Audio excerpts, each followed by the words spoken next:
Thank you guys all for joining us today, and more importantly for already being on a journey focusing on impact.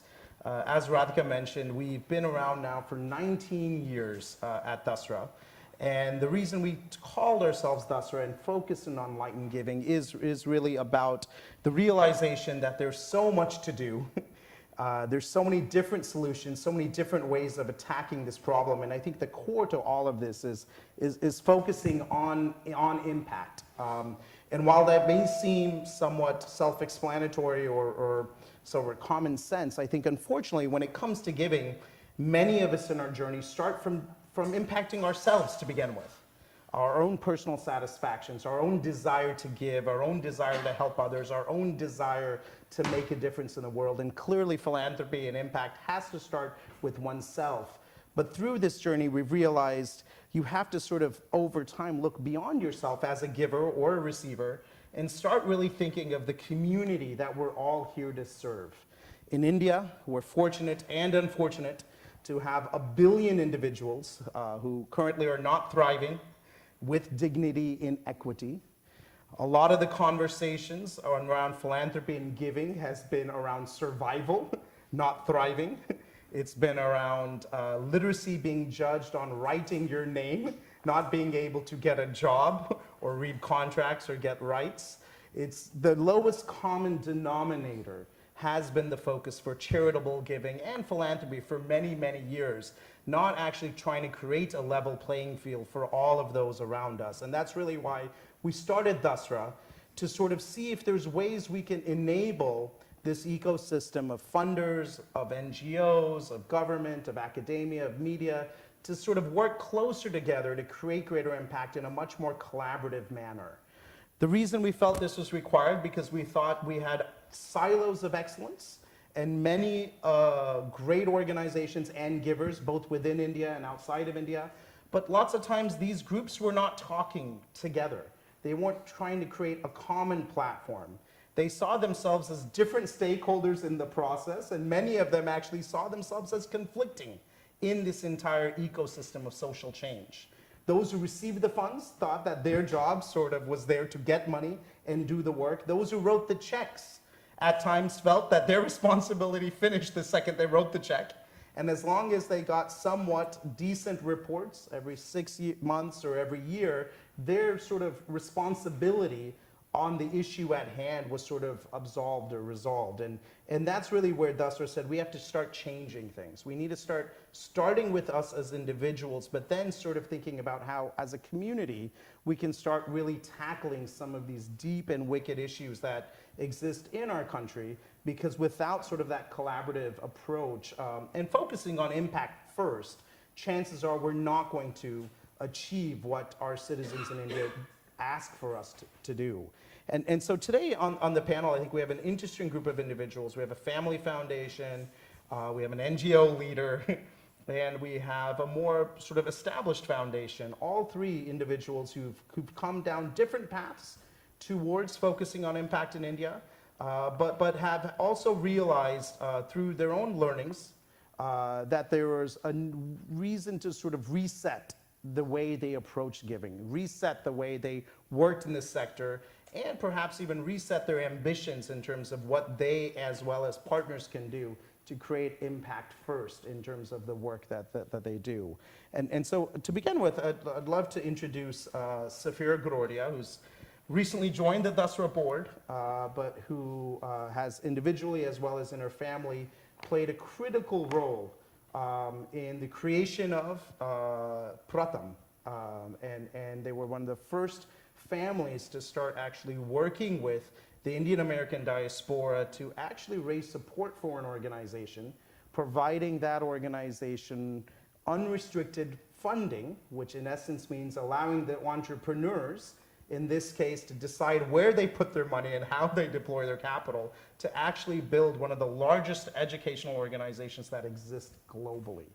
And so with that, Safira, I'd love to hear a little bit about your journey into this space when you started, and so what were some of those sort of aha or inflection moments? Yeah, so, this is very loud. Hello. Well, thanks for having me, Deva. It's a pleasure to be here and to see so many people that are working and interested in the development space in India.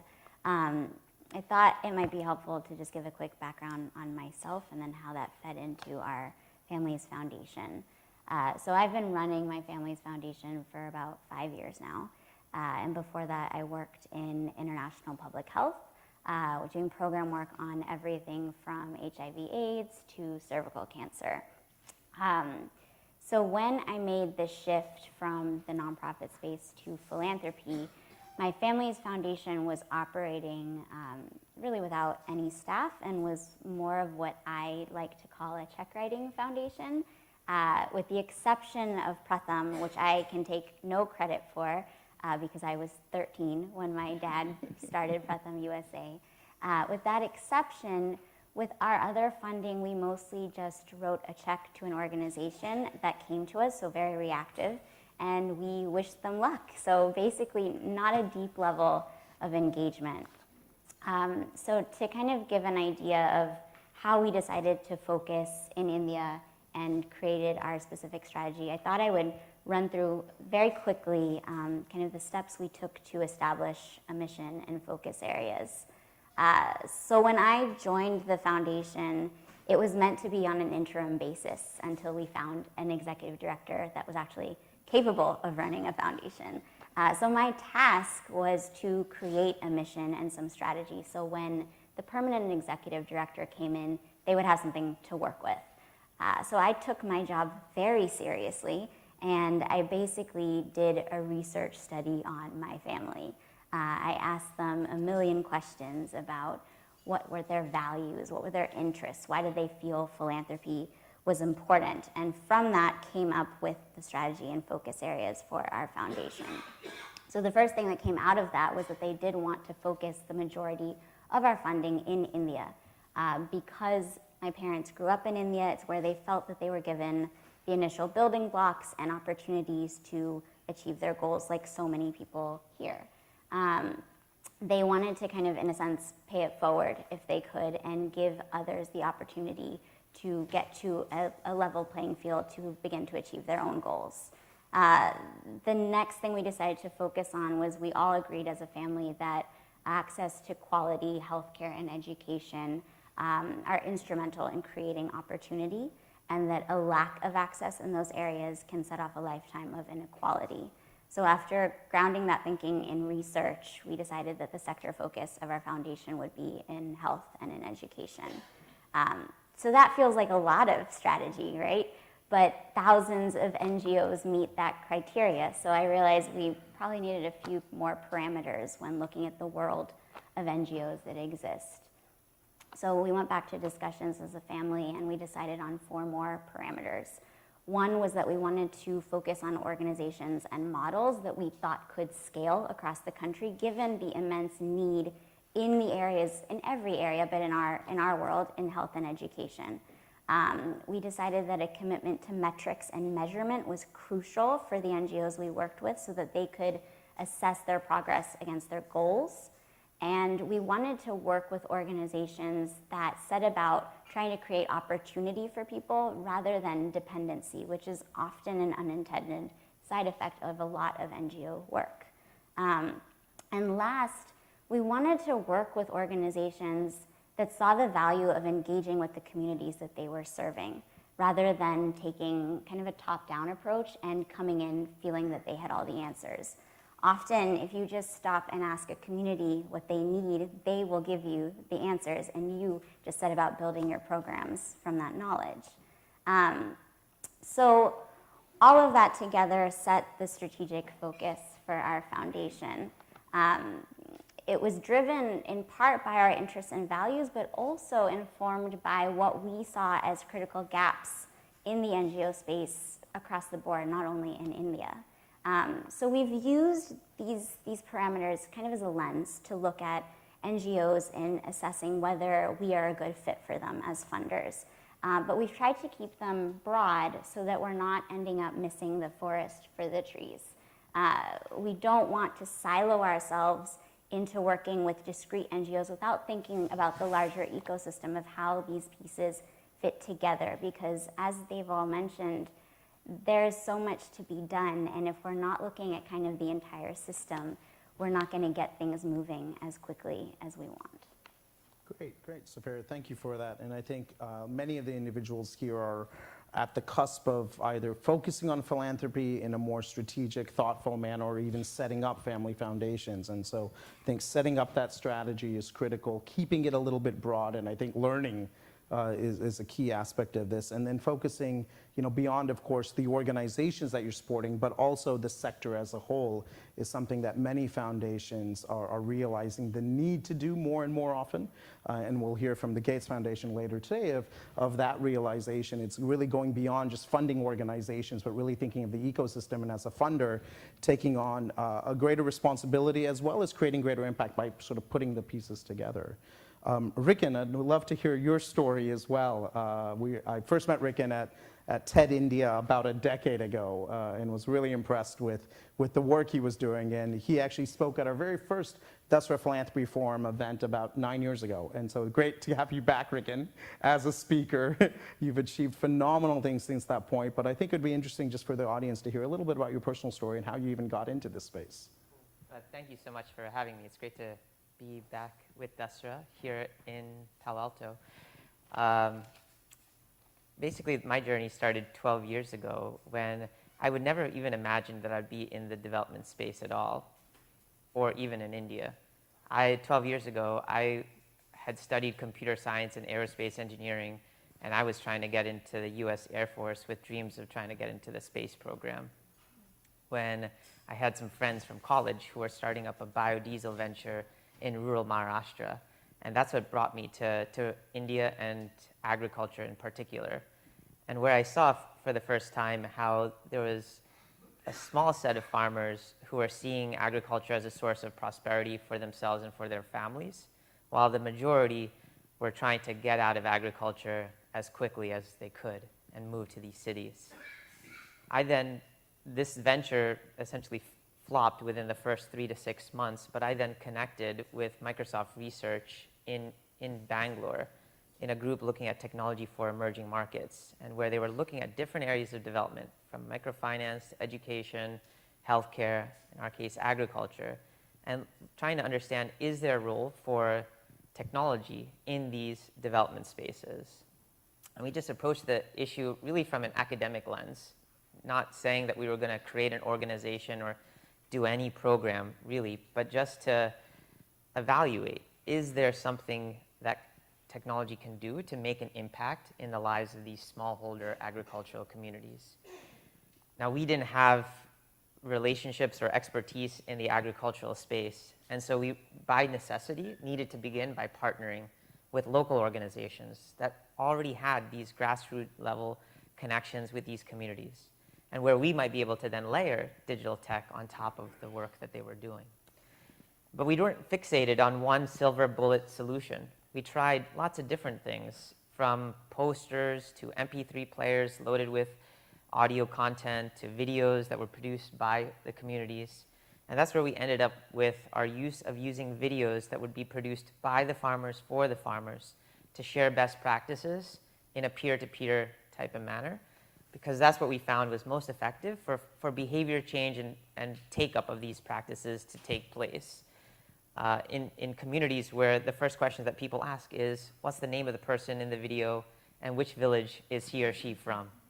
And where videos can actually be a way to inspire a community that has kind of lost confidence in everything. They've lost confidence in the weather, the markets, the government, and even in themselves, that they can change and see a better future for themselves.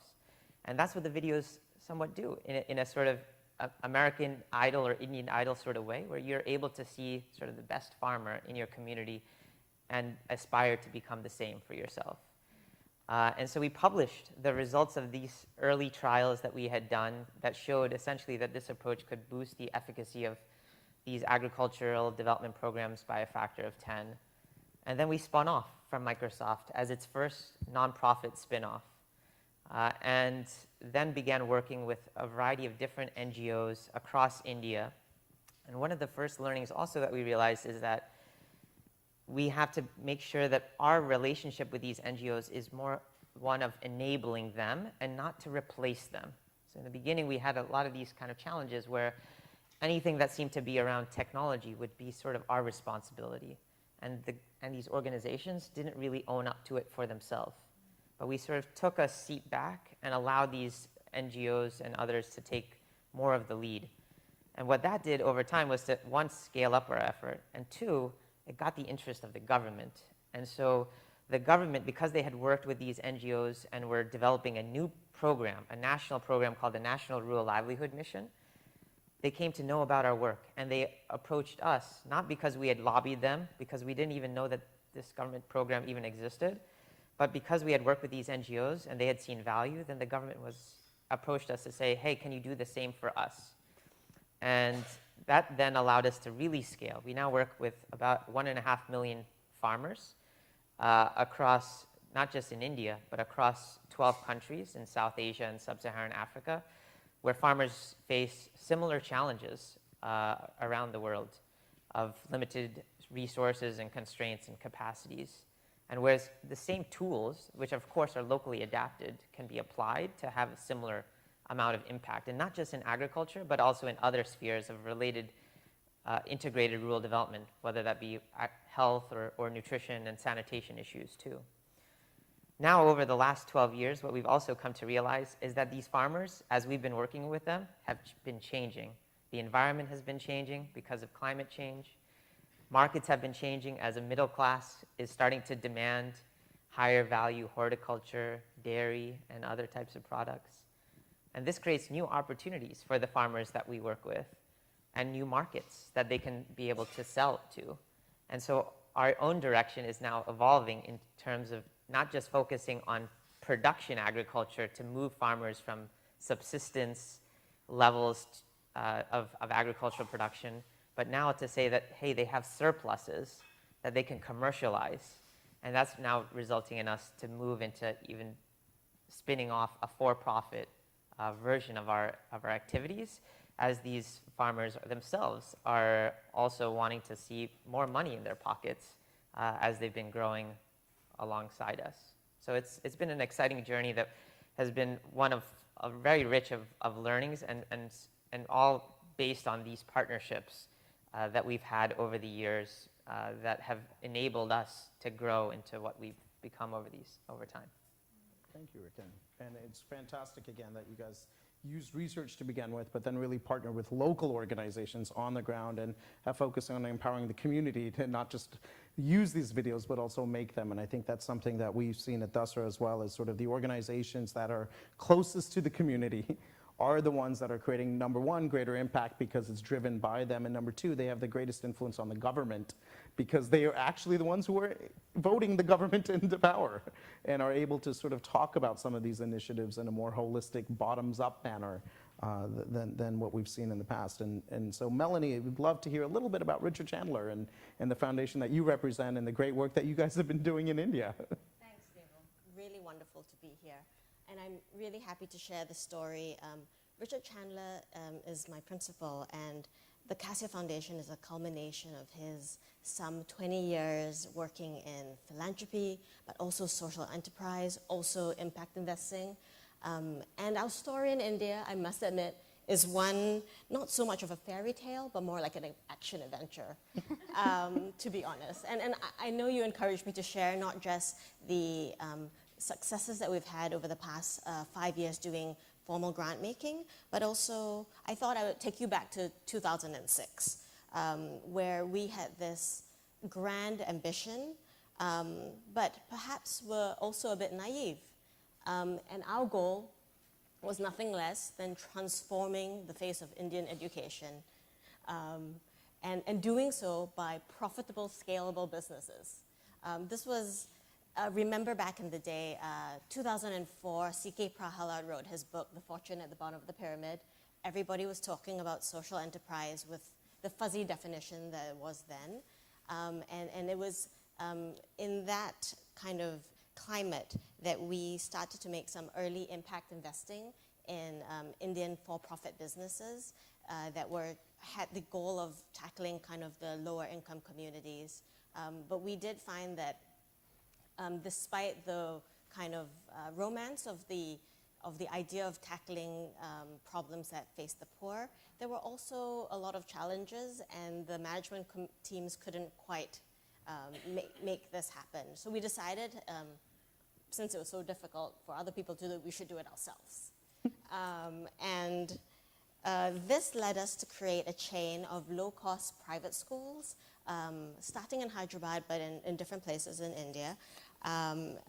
And the idea was that we were going to work with school entrepreneurs to help them, and you were part of our story at that time, to help them transition to providing much higher quality education, giving them kind of the pedagogical materials, teacher training, kind of the add-ons to create a good, kind of create better schools, because the quality was still pretty low.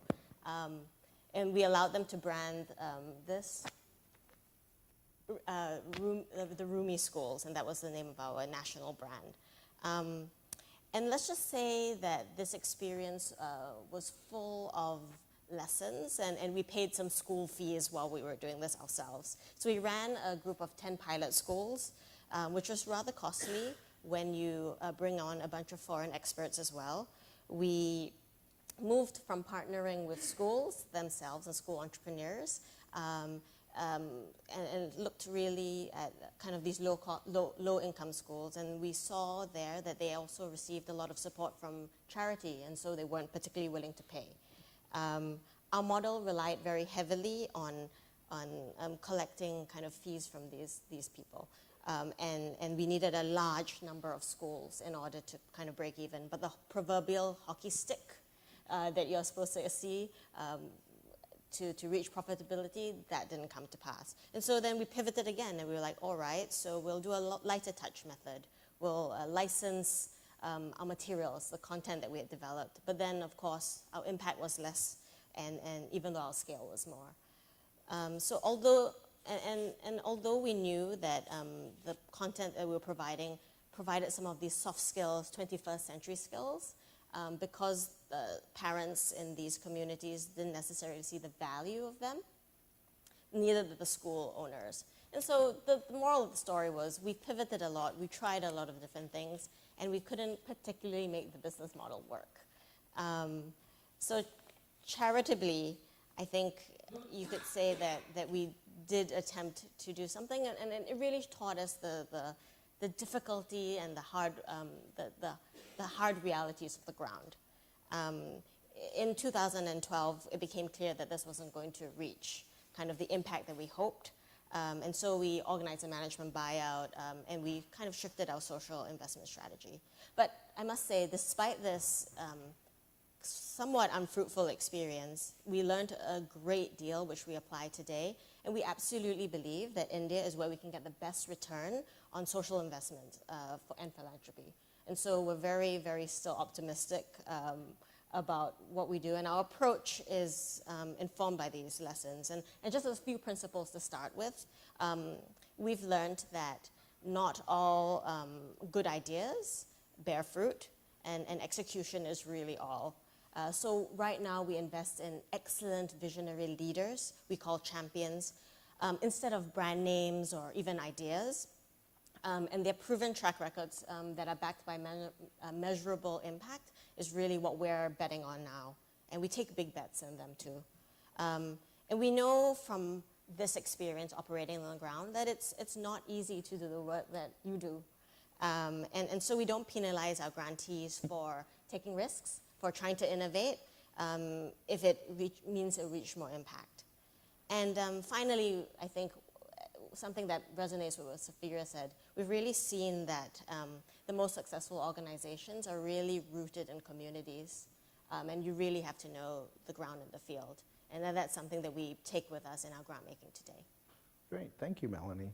And I think we remember actually working with, like you were saying, Richard Chandler in those days, and I think the realization that many times ideas that you have in Singapore or San Francisco may not necessarily be relevant to what's happening on the ground, is a critical learning. And I think, again, an area that we're seeing, thankfully, development sector sort of shifting their focus quite a bit now, and in the realization that you trust local partners and local solutions. And I think you guys have done a wonderful job in providing sort of growth capital or grant funding to these organizations, allowing the entrepreneur to decide where to put their capital, and really backing them to the till. And I think along those lines, if you can talk a little bit about a new initiative that you guys are part of, which is called Co-Impact. It was actually announced, I think, in November of last year. And if you can maybe touch a little bit about that, and how sort of that approach is different than, for example, doing things on your own, I think that would be great for the group.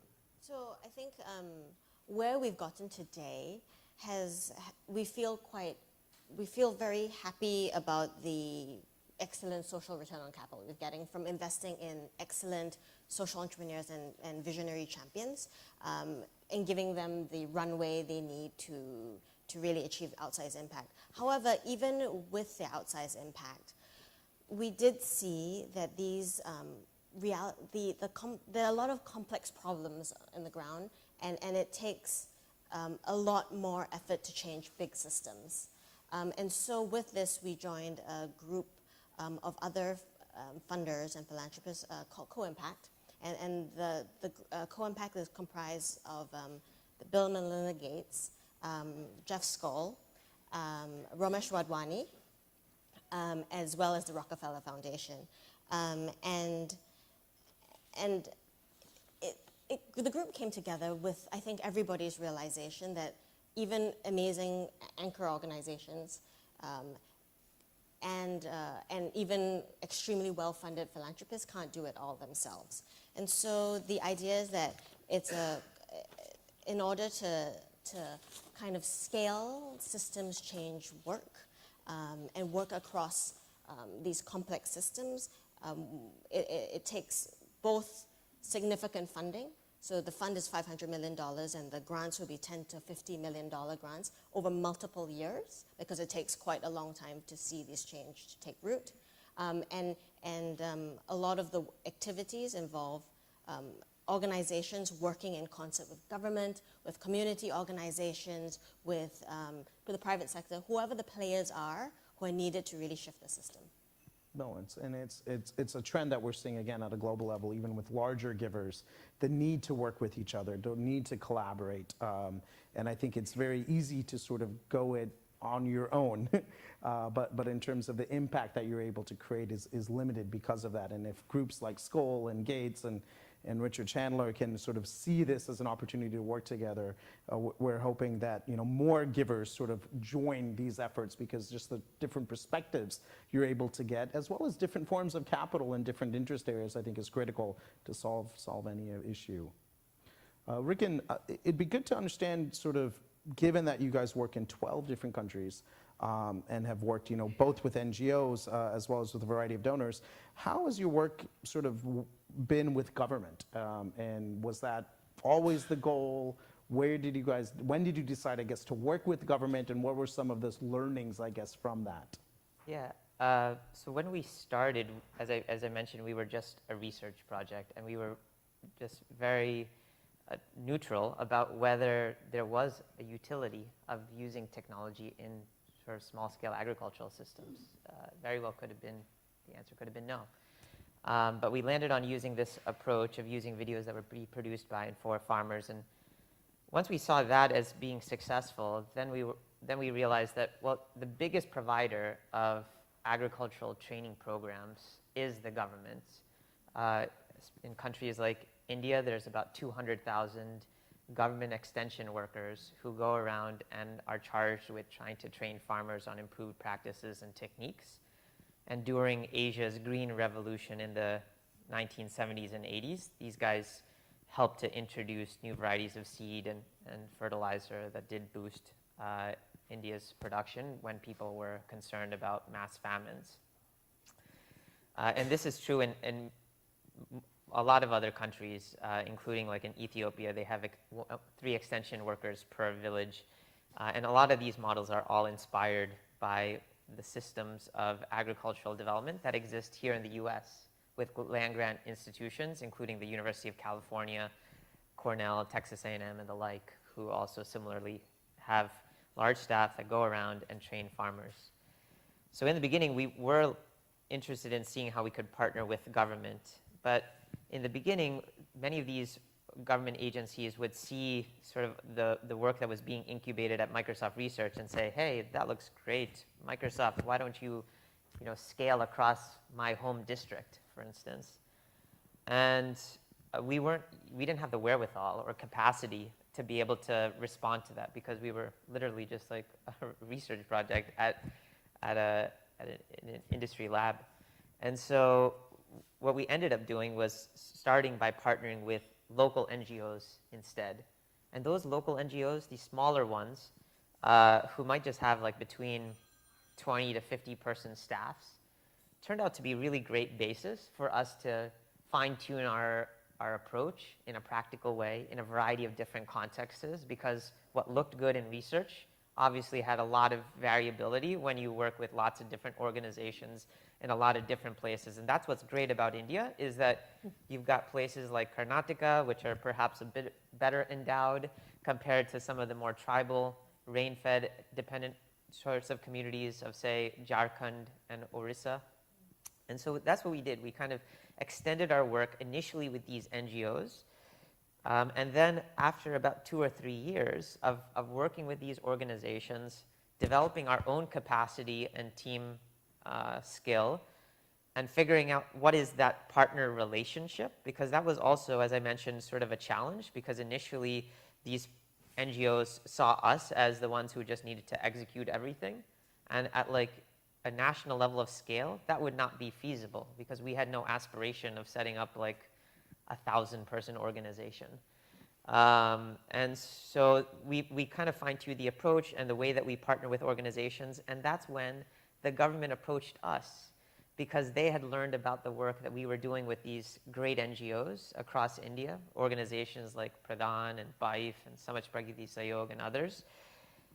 And it was at the perfect moment where we had built our own capacity and understanding of how we work with organizations, that then the government was asking us to partner with them. And what that also did was, because the government was approaching us and we weren't lobbying them, the ownership of the whole system rested with them. They're the ones who invested also the capital. It wasn't actually philanthropists or foundations who invested in the hardware of like cameras and projectors and computers. This stuff was actually bought by the government itself, because the government of India is not rich, right? It does now get increasing tax revenue, and it's looking for like good ideas that it can sort of catalyze their own programs. But they need to see evidence and data around what works and what doesn't. And if you can do that with a number of organizations in a lot of representative geographies that the government cares about, that's when they then buy in, and then the partnership will then lead to ultimate scale and sustainability. And we've seen this sort of journey for us even in other geographies that we work with government as well. Great, thank you. No, and I think the need of data, and more importantly, the openness of the government to see this data and influence policy level change in India is picked up dramatically. And I think there's a lot of sort of requirement there for philanthropists to invest in this data collection, realizing that can actually create that catalytic effect. Safira, going back to you, and clearly the Family Foundation has done tremendous work, and you've been involved even at the age of 13. But sort of what took you to sort of attend programs like the Philanthropy Workshop, which brings philanthropists together to learn from each other on their strategies, vision, and more as a collective? What made you sort of participate in some of these courses and participate in learning platforms that exist within the country and globally, given that you have quite a bit of experience under your belt already as a family foundation? So when I joined the foundation, it took about a year, but a year in, we felt like we had a very clear focus strategy and a way of doing things. The way that we kind of look at our funding today is as risk capital. We go in, fund earlier stage organizations with the hope that we can give them kind of base funding and then they establish an evidence base, build their capacity, and ideally that attracts larger funders and eventually the government. And we've been very lucky. It has worked out so far with every single one of our grantees. But at the same time, it is so easy to get siloed and focused on the specific work that you're doing. You put your head down, you're in the weeds, you're doing what you do, and it's easy to forget about the larger ecosystem that exists, especially for people like me, where I'm a sole staff person running a foundation. You can kind of get lost in yourself, in your day-to-day. So for me, being involved with organizations like Thesra or attending programs, education programs like the philanthropy workshop, is a way for me to be constantly learning. It's a way for me to remind myself that I don't know everything. I, in fact, know very little. And plugging into these larger groups and larger networks helps me learn not only from people who do this as a living, but also from my peers, where I can be plugged into a community, one, have the ability to have a network, to have people to talk to bounce ideas off of, but two, to really learn from best practices and think about how can I apply some work that somebody's doing, say, in sub-Saharan Africa to the work that we're doing. There's always an application. Everything kind of exists in this larger world of systematic change. So for me, being part of these networks really helps me to fulfill that goal, to feel like I'm constantly learning and not getting stuck in the way that we do things when things are always progressing, things are always moving forward.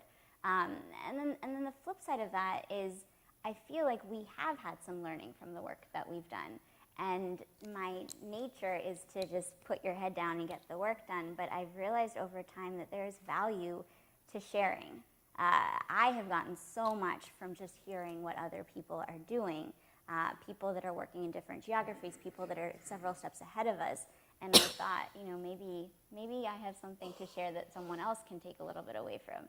So being part of networks kind of fulfills that twofold goal of me being constantly learning, and then when we're actually doing something right, I can share that with others. Great, thank you. No, that's great. With that, we'd love to open it up for questions. And Vishal is walking around with microphones, so is Christian in the back.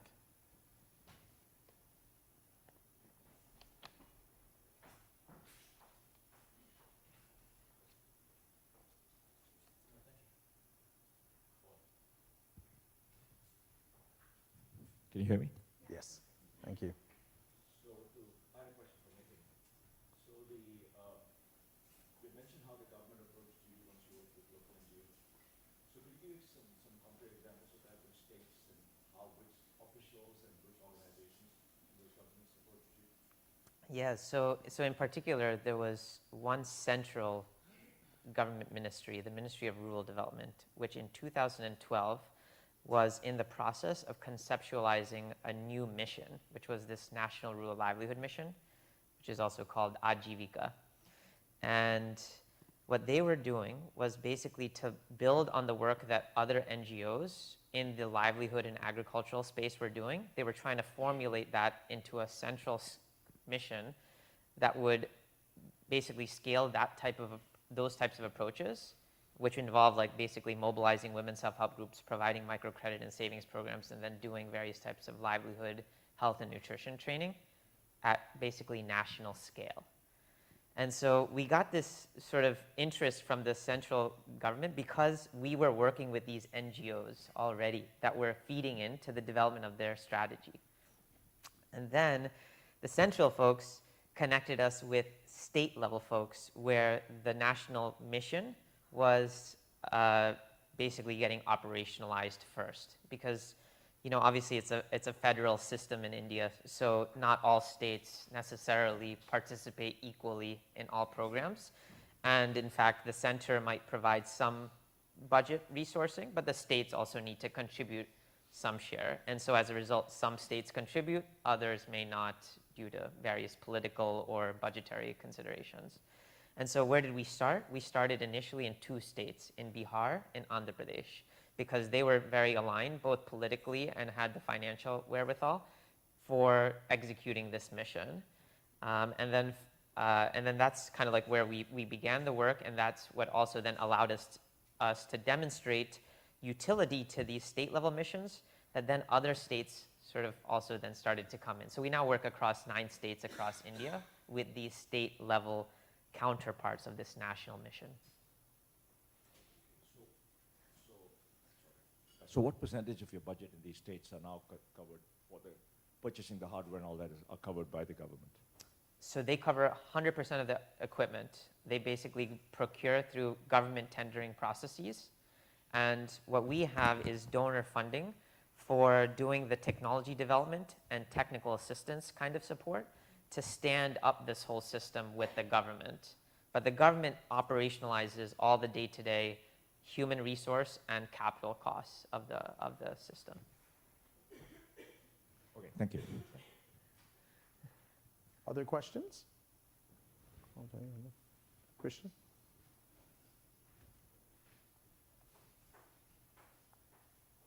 Thank you. Good morning. Wonderful presentation. This is primarily for Sathira and Melania.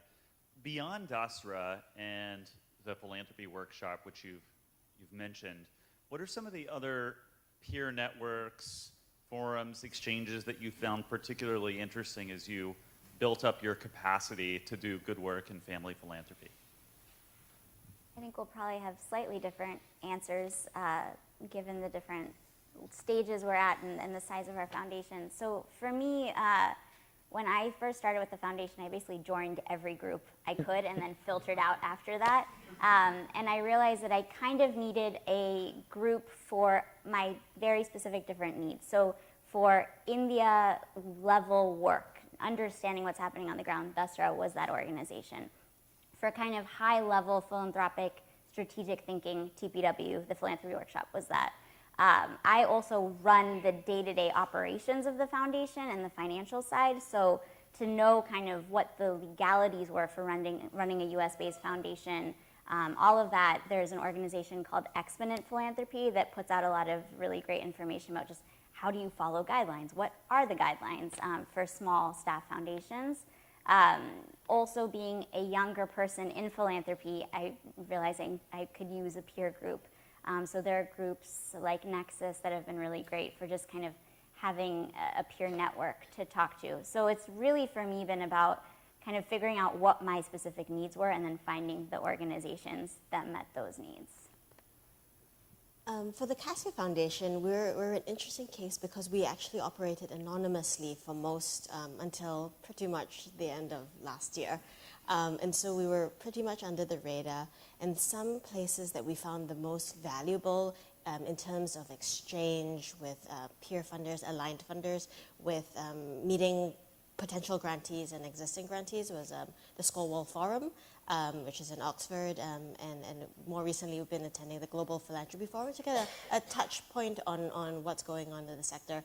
Dasra, for example, has been a great help to us as we've been traveling, looking around India a bit more, and just getting plugged into other funders and the space just to keep pulse points on what's going on.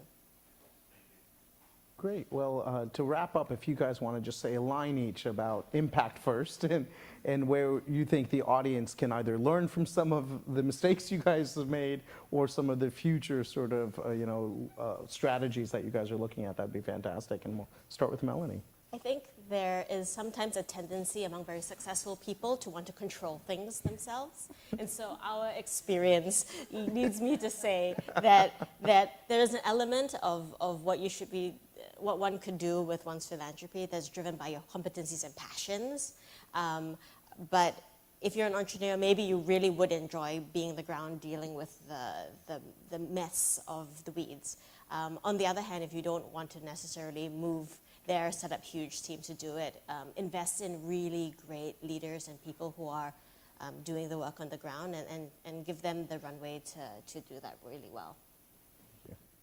I would just say to always keep learning and to never feel like that you know the right answer, because people keep changing, the world is changing, yourself is changing, and don't feel like anybody has necessarily the right total answer. Whether you should go to every possible source, whether it is the last mile kind of community member in the village, or it's the sophisticated, research or policy maker. It's useful to try to integrate all these different worldviews together, but ultimately make sure that your accountability systems are designed for impact first, so that you really know that you are ultimately creating value for what this whole enterprise of development is meant to do, which is to create development and value for the end users who hopefully are getting empowered in the process to take hold of their own development going forward. Thank you, Ritin. I would say what's been most helpful for us was defining what impact meant to us. The word impact is used in nearly every single conversation in philanthropy, but I guarantee you that every single person in this room has a slightly different definition of what that is. So for us, having our own definitions of impact was really helpful because it lets you keep that top of mind. So you're always thinking about what your long-term goal is in any of your funding endeavors. Great. Well, thank you guys so much for coming on this panel, and thank you guys for being participatory audience members.